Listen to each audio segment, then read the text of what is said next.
Available in stores. Results may vary. Zinc Media. Feel the power of knowledge.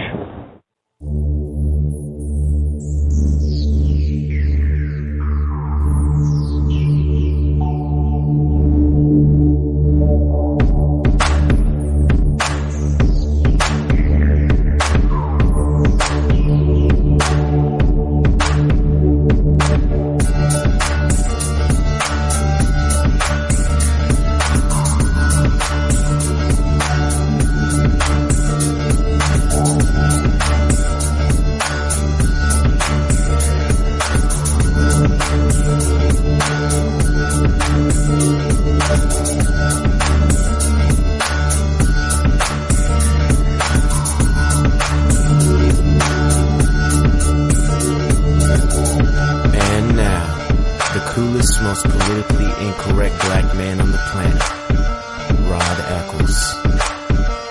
Well, hello, my fellow Americans and fellow liberty lovers all across this planet. It is I, your lovable host, L. Rod, coming to you live from my bunkerized home studio somewhere within the great granite state of New Hampshire, where the state motto is live free or die. It is not big government or bust. And yes, I checked again today, as I do almost every day. It is Tuesday, May the 26th in the year of our Lord 2015, as we roll along into hour number 2 with my special guest here today, Yoda and Backpack.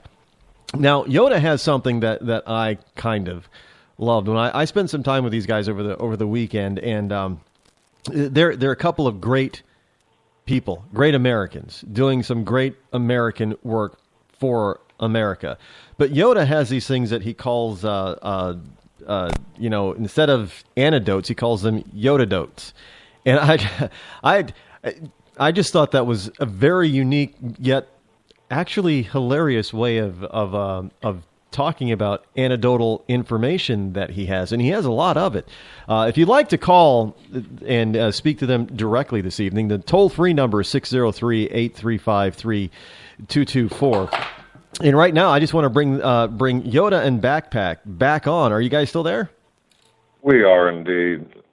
Again, thank you for joining us again. I've been chasing terrorists around forever. I'm older than a rock. Backpack was what he calls a computer commando in the cubicle, like that. He left that 4 years ago. He was making a lot of money in computers for large companies and government, sold all his stuff, gave a lot of stuff away to charity, and he's traveled hither and yon, coast to coast, back and forth for 4 years, lived in four-star hotels, and he lived in hostels. So he became a street-savvy journalist.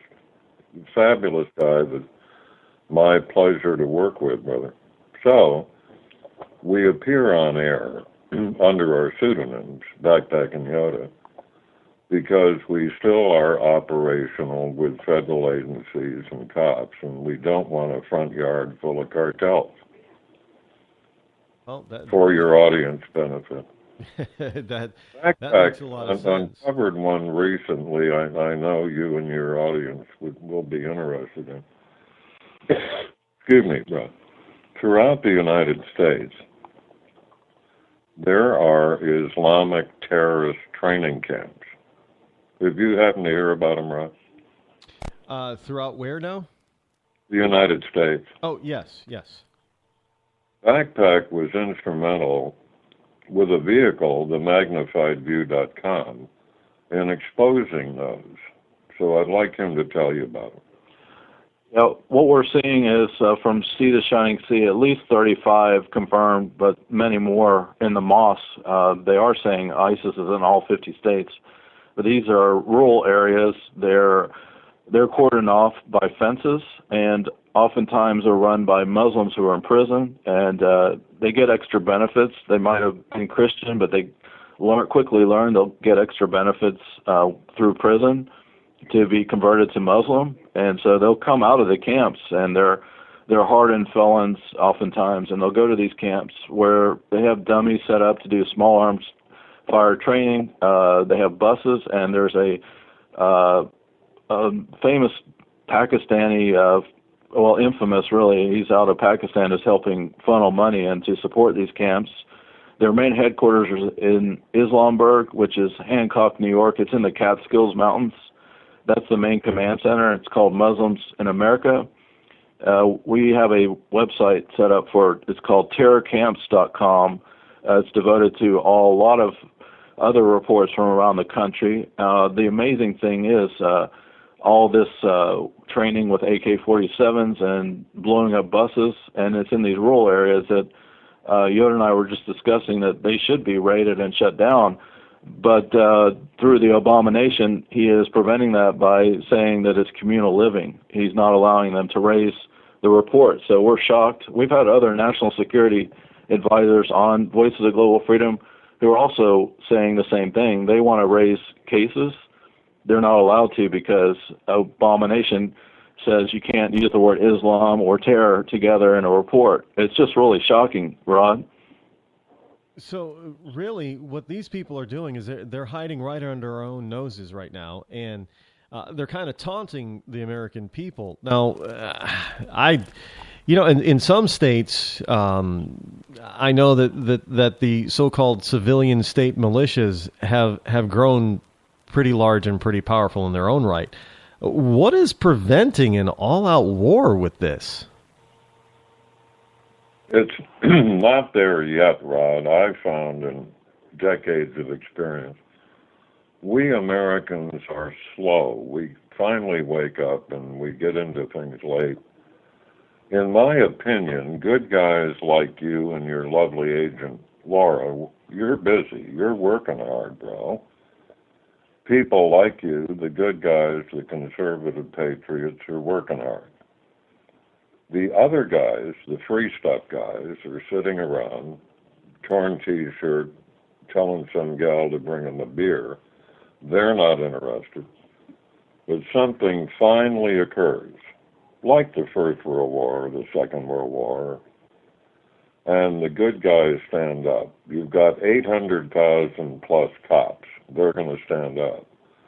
You've got 22 million plus veterans and their families. They're going to stand up. Guys like Rod are going to stand up. Militias are a two-sided sword, really.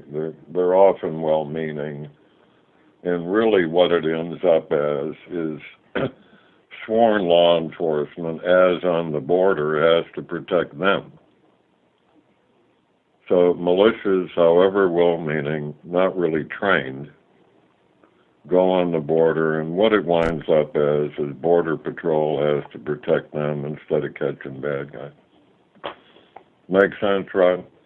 Yeah, so I guess basically we're kind of lucky that so far they haven't tried to unleash their version of an anti-holy war on these people. But I don't, when I hear about this kind of stuff, and I see what's going on in the world, not just the United States, and we have some of our allies, our friends, are telling us that this stuff is happening within their countries as well. I mean, places like France and Belgium, they're having a terrible time with Muslims. Cameron is now proposing legislation in England that would basically anybody who's an illegal, he wants to cap their immigration. He thinks that there's too many Middle Eastern people in England already, but he wants to cap the immigration of that. Plus, anybody who is caught there illegally, doesn't matter who they are, he wants legislation that would force them to confiscate all of their income and assets they made while being in England. And I thought that was, bold. Whether he gets it or not is yet to be seen. But that would be kind of an interesting type of thing for somebody here to propose. And I would like to see them go even further. That if somebody were to employ, and I know this would probably never happen, but if somebody were to employ an illegal immigrant, and that illegal immigrant were to be caught, I don't care where he's from. He could be from the Middle East. He could be from Mexico. He could be from Brazil. He could be from, Greece for all I care. If he got here illegally and he was earning a living here illegally, that he would have to forfeit all his ill-gotten gains. Because let's face it, people have been caught up, American citizens have been caught up in these drug forfeiture cases. Somebody has a joint under the seat of their car and they lose their car. So why isn't that these illegals can get away with keeping everything, all their ill-gotten gains? So why don't we do that here, as well as punish the employer who's ever employing them by saying, okay, well, if this person made, $20,000, if you paid them $20,000 worth of here, then not only is that illegal going to lose $20,000, but now you're going to be fined $20,000 for paying them. I think that might also cause a lot of illegals to either stay home or go home. Do you think something like that is ever possible? No. Because, as we said earlier, all of the people making money on illegals. I dare to ask you a question, and we had a grand time with you on our program Saturday night, and you took it over the top. I told you what your last article did on the magnifiedview.com. Why? I understand Little Holland. I lived in Europe a total of, 16 years. I understand how easy it was to take over Little Holland, maybe with 7 million, but why are we expressing fear of these Muslims? Irving, Texas recently allowed Sharia law. The Obama Nation, thank you, Backpack, that's his handle for Obama, is, of course, not only soft on Islam, hell, he's probably a part of it. He's still hanging out with the Muslim Brotherhood. He's hanging out with CARE without apology. But generally, why are we accepting these Muslims, the pending caliphate, and their terrorism, Rod? You made some brilliant comments Saturday night. I'll bring one up in a minute. What's your thought of why we're putting up with this, bro? I often go back and forth about things like that, and one, I think it's because we're supposed to be an accepting nation. We're bring us your huddled masses, that type of thing, and they're not. They're also not Christian, and it seems like the country is the liberal left is very anti-Christian, and even though that Christians are supposed to be highly accepting and forgiving of every sin under the planet, simply because that's what the left tells us our religion is all about, is forgiving.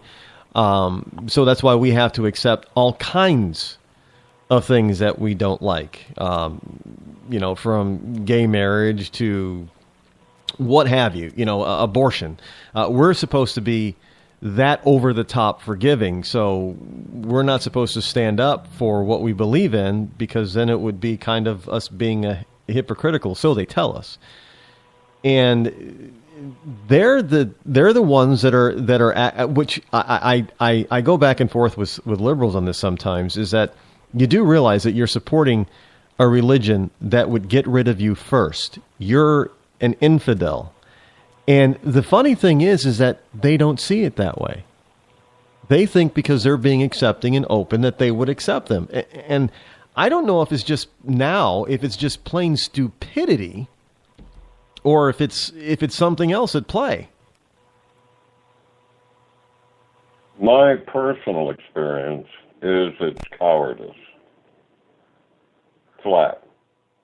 That's what it is. Just give them some more stuff and maybe they won't kill me. I've seen that around. You're seeing it now, in many respects, in Iraq and Syria. Yeah, you just go ahead and if you accept them, if you allow them to do whatever they want, they'll leave you. If you leave them alone, they'll leave you alone, type of thing. But I say that, and then over the weekend I was having another more conversation with some other liberals, and I started to think, well, maybe they're just stupid. I kind of had to rethink. Well, I kind of believe